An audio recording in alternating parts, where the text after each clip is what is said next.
আমি সজীব ওয়াজেদ জয় বলছি। আপনারা জানেন, আপনারা নিজের চোখে দেখতে পেরেছেন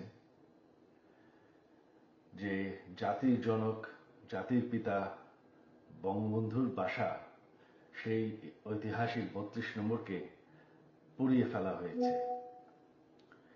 এই প্রটেস্টার তো বলবো না, এই মব জাতির পিতার বাসাকে পুড়িয়ে ফেলায়।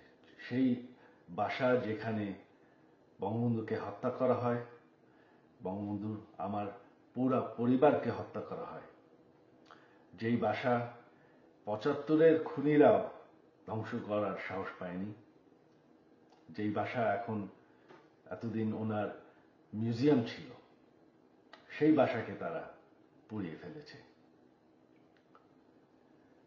বঙ্গবন্ধু একটি দলীয় বিষয় না, বঙ্গবন্ধু হচ্ছেন জাতির পিতা। বঙ্গবন্ধু না থাকলে আজকে আমরা বাংলাদেশ হতাম না, আজকে আমরা পাকিস্তান হয়ে থাকতাম।